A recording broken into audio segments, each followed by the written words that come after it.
Now available for the first time on Google Play, The Man Crisis. Learn why so many men are falling apart in an increasingly gynocentric world in The Man Crisis. Get your copy on Google Play today. Historical Men in Crisis. One of my viewers wanted me to do another installment in the Historical Men in Crisis series. And for this installment in the Historical Men in Crisis series, I'm going to be talking about Jerry Budros, the Shoe Fetish Slayer. All images in this video are used under fair use of United States copyright law of 1976 and are used in conjunction with my commentary. Now, Jerry Budros is known as the Shoe Fetish Slayer. And Jerry Budros is a serial killer known for the murders of 4 women in Oregon and using their corpses to participate in his sexually deviant and necrophilic fantasies. Now, Jerry Budros basically started on the road to becoming a man in crisis ever since the day he was born, because Jerry Budros' mother actually wanted a daughter, and because she wanted a daughter and got a son, Jerry Budros' mother became extremely angry, and she took out all of her anger on her son. And as she took out all of her anger on her son, this led to Jerry Budros having power issues ever since he was a little boy, and it was those power issues that led to him becoming a little boy who felt inadequate about his own natural masculinity because the mother wanted a daughter and expressed her contempt for her son because he wasn't born female, and this anger and contempt she had for him for not being born female and her domineering efforts to try to abuse him, this is what led to Jerry Budros starting to enter a place I call the secret world ever since he was 5 years old. Now, in my book, The Man Crisis, and the chapters, The Sexual Frustration and the Sexual Deviancy of the Beta Male, I talk about how beta males want to enter a place called the secret world. Now, in the secret world, many beta males feel secure about acting in their naturally masculine behaviors, and this is possibly where Jerry Budros went because he did not feel adequate about being masculine in front of his own mother. And this, combined with his anger towards his mother for expressing contempt for him, gave him a deep hatred of women and female authority figures, and the way he felt that he could have power is by controlling the shoes that they had. Now, I believe at 5 years old, Jerry Budros, when he saw a pair of stiletto heels in the junkyard, he felt like for the first time he had power as a man over something that a woman had, and this is what led to him fixating on these shoes because he felt like these shoes allowed this woman to become mobile and ability to move, and that gave her power. So he felt that the woman's power came with the shoes, and he wanted to have these shoes, and he brought them home with him, much to the disdain of his mother. Now, when his mother saw him with these stiletto heel shoes, she became enraged and screamed that he'd better take them back to the dump, but that further drove Jerry Budros into the secret world because he felt like he could not express his natural masculinity in front of his mother, so he took the shoes back into his secret world. And as he entered into the secret world with these shoes, he felt like he had finally had something power over something female, and he felt like a man who would have power over something female. So that's why he, I believe, wanted those shoes, because he wanted to have power over something a woman had, because he felt so powerless in the presence of a domineering woman like his mother, who basically looked to emasculate him. And as this mother looked to emasculate him because she was angry about the fact that this girl that she wanted was born male, this is what twisted things in Jerry Budros. Now, once Jerry Budros' mother found those shoes, possibly under his bed, because many beta males, when they enter the secret world, they go out and hide things from their mothers that make them feel masculine. And when the mothers find these things, oftentimes the mothers get angry and they destroy these things. And when they destroy these things, this triggers anger inside of the male early on. And this is what I believe was what led to Jerry Budros starting to further simmer and boil in anger, because he did, when those shoes were destroyed, he basically started to head down the road to becoming a man in crisis, further looking to collect women's shoes and women's underwear as part of his so-called collection. Now, when I was reading Dr. Robert Glover's No More Mr. Nice Guy, he often talked about how many so-called nice guys oftentimes have stashes of pornography because they want to hide their natural masculinity and natural sexuality. And this is the same thing Jerry Budros was doing with these women's shoes and the underwear he was stealing from female neighbors as a child. He was stealing this underwear because he wanted to have a stash of things that showed him that as a man, he could have power over something that a woman had.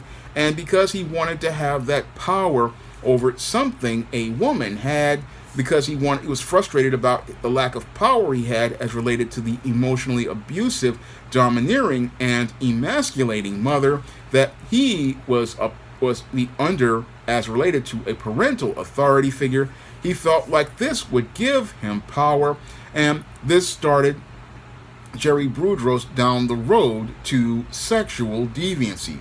Because like I state in The Man Crisis, many beta males, because they are frustrated about expressing their own natural masculinity and own natural male sexuality, what they do again is enter the secret world. But when they enter that secret world, what happens is that they no longer see real people. No, they live in a rose-colored reality. And in that rose-colored reality, people aren't people anymore. No, people are objects. And as these beta males are in that secret world, they no longer are satisfied by the items that they collect in their secret stashes. No, what they want to do is build the confidence to escalate their behavior, and they escalate their behavior from stealing things like women's shoes and underwear to gain power over something a woman owns, to looking to gain power and control over a woman. And in Jerry Budros' teenage years, he looked to further escalate his behavior, and he looked to further escalate his behavior by going out here and looking to go out here and do harm to women. And he started to further escalate his behavior by looking to assault a young woman. And at age 17, what he did was he went out and he built a hole in a hillside where he planned to keep girls as sex slaves. And again, this fits right in line with the behavior of beta males, because what they want to do is separate their worlds, because a beta male, he feels bad about expressing his natural masculinity and his natural sexuality, so he looks to go to a secret place to express that natural masculinity and natural sexuality. And that's what Jerry Budros was doing when he dug a hole in a hillside to keep these girls as sex slaves, because in his secret world, he wanted to have a secret place so that he could feel naturally masculine and be able to have power over women. And this is where he wielded a knife, abducted a teenage girl, beat her up at 17 years old, and then forced her to take naked photographs for him. And as Jerry Budros was participating in this deviant sexual act in his secret world, eventually his worlds collided and he was caught in the real world. And it was then that doctors then sent him to the Oregon State Hospital for mental health evaluation, and that's where they noted Jerry Budros' hatred towards his mother and his hatred towards other women, because he hated his mother for having power over him, and he also feared that other women would have power over him. So that's why he had a deep hatred for women, because he wanted to be the one who had power and control. And that's why he went out here and abducted this teenage girl, beat her up, and then humiliated her by forcing her to take those naked photographs, because he wanted to have that power over that girl, and he wanted to have power over a woman, power he was not allowed to have with his mother. That was what the foundation for Jerry Budros' being a man in crisis. Now, what's troubling as related to Jerry Budros, as he was in the hospital, he had all of these, his stash was revealed about his collection of women's clothing and his fantasy about putting kidnapped girls in freezers so he could rearrange their bodies into sexually explicit positions. This is, again, disturbing behavior when you hear of it, and you would think in the 1950s they would have gone out and committed Jerry Budros because he was a clear and present danger as a sexual predator. Unfortunately, here in America, when it comes to white male predators, oftentimes because they are white and male, many give them a pass, even though people know that they're deviant. They will go out here and give them a pass because they were white and male.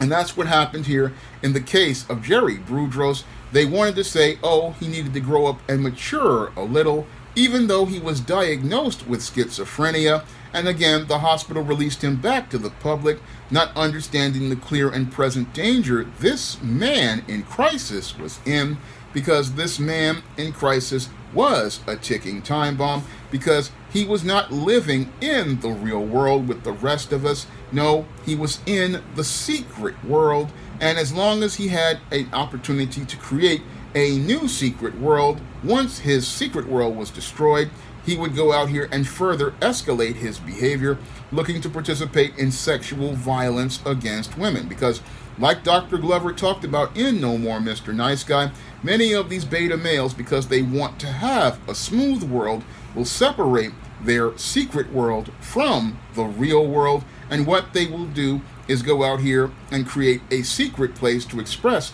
their natural male masculinity and natural sexuality, and then they will live in a smooth world where they won't have any problems, conflicts, or obstacles as related to people.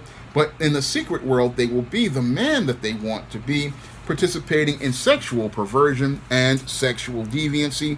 And that's sadly what happened to Jerry Budros when he graduated from high school. He joined the Army in March of 1959, and I believe he was discharged with a Section 8, possibly due to his deviant sexual behavior. And again, after he wound up being discharged, again, that's another red flag, because the military only discharges for a limited amount of reasons. Again, I believe he definitely got a Section 8, but after this, he was sent back home, and he married 17-year-old Darcy Meltzer. Now, after marrying Darcy Meltzer, Jerry Budros moved to Oregon and had 2 children, and like I stated before, like most beta males do, he created a world that was smooth as related to his family, where he was looking normal on the outside, where he never drank or smoked or even rarely used profanity. So he created a smooth world where he could be the ideal man, but underneath that, he had his secret world as related to his marriage, where he demanded that his wife pose nude for him. He demanded that his wife clean the house naked while wearing high heels, and Darcy submitted to Jerry Budros' requests until she had to further start taking care of their 2 children. And that's where Jerry Budros went down the road to becoming a sexual deviant, because he no longer had a partner to participate in his fantasies, in his secret world, in his real home. So he created another secret world, just like I've stated. Again, these beta males, they create secret worlds. And again, Jerry Budros created another secret world, and that secret world wound up straining their marriage, because Jerry was further escalating his behavior and making more deviant demands as related to his wife. and his wife just refused to participate in these deviant demands because these demands were becoming more and more disturbing. Because many beta males, they have these deviant fantasies inside of their heads, and as they get people to interact with them, the fantasies start to become where they become more and more detached, and they become detached because they aren't connected to people, because they see people as objects, and they see their own bodies as weapons, and they see their bodies as weapons to harm others. So their penis basically is like a weapon, and this is something that makes beta males extremely dangerous who have these deviant sexual behaviors, and that's where things start to get more and more disturbing. Now, after Jerry Budros' wife decided to not be a part of his deviancy because she wanted to care for her children, Jerry Budros, feeling rejected, started to take his deviant behavior out of his home, back onto the streets once more, and he began to prowl the neighbors' houses for women's shoes and underwear, creating yet another stash of fetish items as related to his deviant sexual ideas. Now, Jerry Budros further escalated his behavior. Again, with these beta males, they go from objects to interacting with people, and they go to interact with people because this gives them a dopamine rush, because they get a dopamine rush every time they wind up participating in this deviant behavior, and participating in this deviant behavior in secret gives them a higher dopamine rush, and that's what further escalated Jerry Budros' behavior, because when he was walking downtown one day, he noticed a woman and her shoes, and he followed that woman and waited for her to go to bed.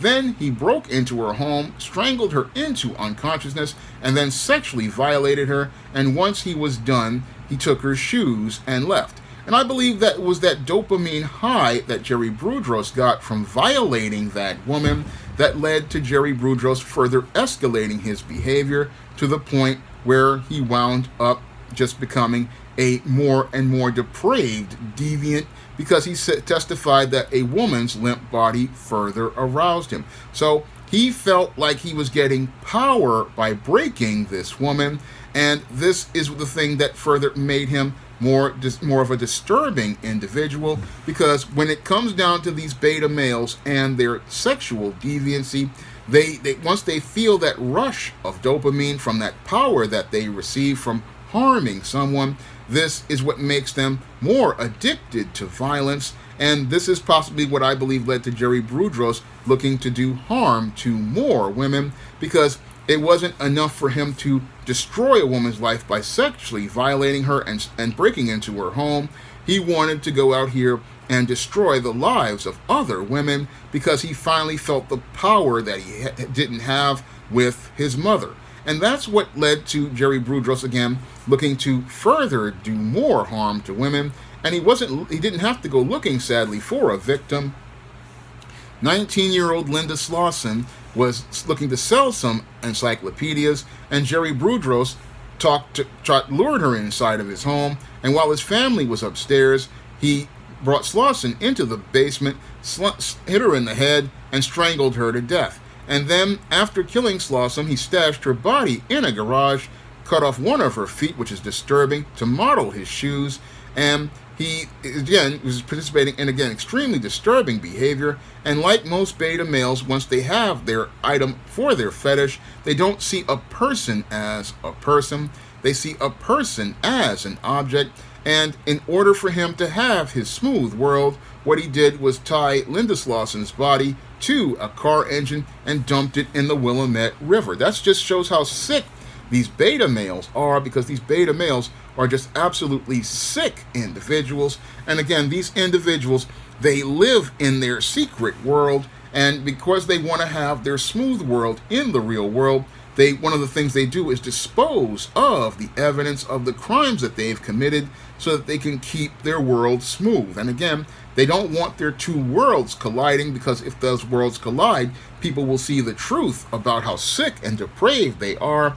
And Jerry Budros was a very sick man, and after he violated that woman and then murdered Linda Slauson, he then further looked to escalate his behavior, looking to get pleasure by harming other women, and he kidnapped his next victim, Karen Sprinkler, from gunpoint in the parking lot of a department store, and he made her put on several different types of women's underwear while he photographed her, then violated her and hanged her from the neck, strangling her to death, and even more disturbing, went out here and violated her dead body several times before cutting off her breasts to make plastic molds. Again, troubling because he was just getting off on the power he was having by taking the lives of these women and destroying their lives. I mean, he basically was getting off on the power of harming women, and he was getting off on, again, not only violating them, but looking to, again, violate their bodies. He wanted to have as much power over these women, and he wanted to have that power because, again, he felt powerless about the relationship with his mother. And then once he wound up destroying this woman's life the way he possibly wanted to destroy his mother's life, he then threw her body in a river tied with a car engine again to weigh it down. Again, beta males looking to make their world smooth, and again getting his dopamine rush by destroying a woman's life. This is how beta males live. Again, they're like vampires looking to suck the life out of women in order to feel like the man that they want to be. Now, after murdering Linda Slauson and Karen Sprinkler, Jerry Budros then ran into Jan Whitney, and after he ran into Jan Whitney, he wound up, she was accepting a ride from him after her car broke down, and he strangled her and then violated her dead body inside of the car, then hoisted her body up from a pulley in his garage and violated her body multiple times. Again, this is the type of deviant behavior that beta males participate in. I mean, when I think about Jerry Budros, he really reminds me a lot of Ed Gein and how sick he was. And again, like Ed Gein, he was mutilating these women's bodies, making molds of their bodies. I mean, he made a mold of this woman's body to make a paperweight out of it. Again, threw her body in the river tied to a railroad iron. Again, throwing women's bodies away like garbage, all because he didn't see women as women. No, he saw them as objects in his deviant sexual fantasies. And once he finished with his deviant sexual fantasies, he threw these women away like trash because he wanted to maintain his secret world. He wanted to maintain the smoothness of his world, and he didn't want people to know what a deviant, sick man he was. He wanted to look like the just square guy who had everything in order, but inside of his order was nothing but chaos. And again, he's just an absolutely sick man who just deserves to be in hell as I see it. Now, in 1969, Jerry Budros abducted Linda Salee and brought her to his garage, where he violated her and mutilated her body, then threw her body in the Willamette River and threw with a car tied to a car transmission.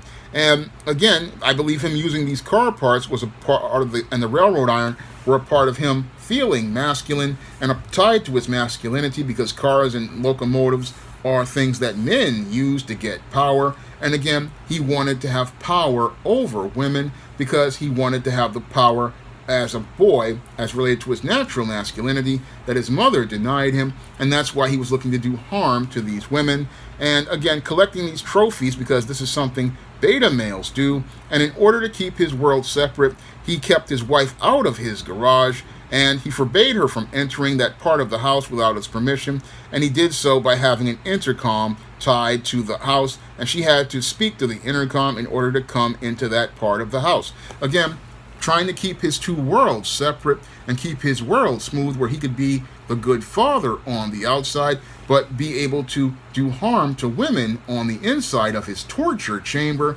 This is what beta males do inside of their secret world, because this is how they feel they can be naturally masculine, but their natural masculinity is a twisted thing that's actually toxic masculinity. You'll hear many feminists talk about how natural masculinity is toxic masculinity, but they won't have a word to say about these toxic beta males and their toxic masculinity, because the toxic masculinity actually comes from feminism and the way beta males are raised in homes with domineering mothers, and because those mothers dominate their sons, those sons never feel any sort of power or agency, and the only place they feel they can have power and agency is in the secret world.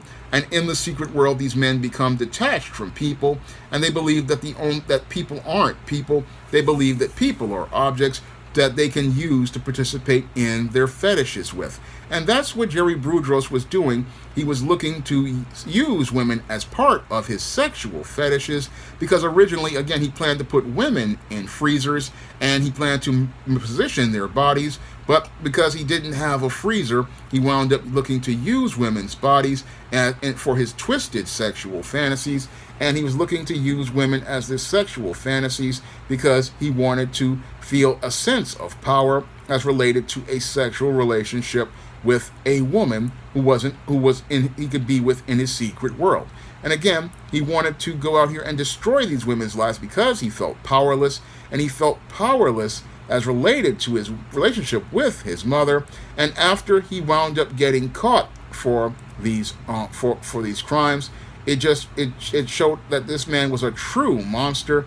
And once he was caught, people actually thought it was a Vietnam vet participating in these crimes, but then they realized this could not be a Vietnam vet, because eventually, as they started finding the bodies and seeing how mutilated they were, they realized that this was definitely somebody else, and they found that it was Jerry Budros, and they brought him in. And like most beta males, when they wind up getting caught, they eventually wind up having to confess, because there's just so much evidence due to all the things that they wind up stashing.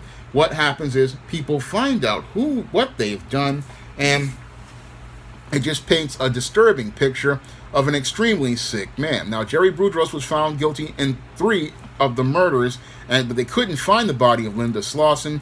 But after this, they wound up convicting him for this crime, and they even wanted to charge his wife, but his wife was found to be not guilty because she didn't know anything about this, because many times women don't know what these men are doing, because these men create 2 worlds, and in one world they are the perfect father, and in the other one they are a monster. And Jerry Budros was such a monster that his wife wound up divorcing him, changed her name, changed her children's name, and moved away because she didn't want anything to do with this man and the sick things that this man did.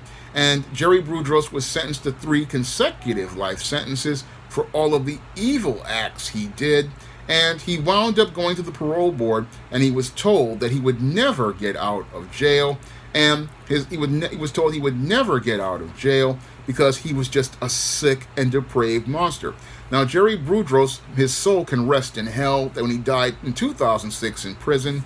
And he's died in prison because he was a monster, because he was just somebody who should have been committed to a mental hospital way back in the 1950s. But sadly, because of white privilege and white racism, Jerry Budros was allowed to remain free.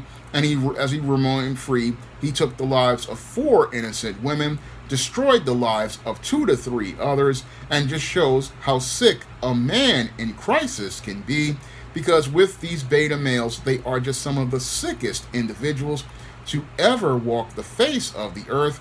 And what's really troubling about the case of Jerry Budros as a historical man in crisis is it shows how the first woman in his life can turn a man into a monster, because oftentimes in the case of women who are single mothers, they don't think about how their behavior can affect their child because they're emotional.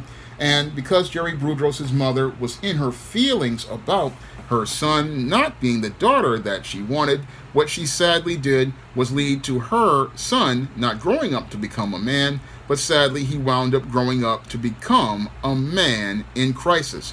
Now, if you want to learn more about what leads to beta males becoming men in crisis and participating in this series of extremely dysfunctional and disturbing behaviors and how to stop it, you can pick up my book, The Man Crisis, on Amazon.com in paperback and Kindle format. You can also find The Man Crisis at other online booksellers like Smashwords, the iBookstore, Google Play, Barnes & Noble, and other online booksellers all across the globe.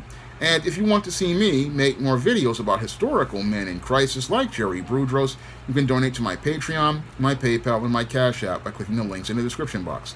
That's all I have to say for this video. You can comment, rate, and subscribe. Now available in paperback and e-readers from SJS Direct, ISIS, House of Isis. The goddess next door takes on a hustling Hotep high priestess in Harlem in this Afrocentric ISIS series adventure. Pick up ISIS, House of Isis at online booksellers today. Now available in paperback. From the author of the critically acclaimed book The Man Crisis comes The Woman Crisis. Learn why so many women have become lost in their quest to have it all in The Woman Crisis. Get your copy of The Woman Crisis in paperback at Amazon.com and online booksellers today.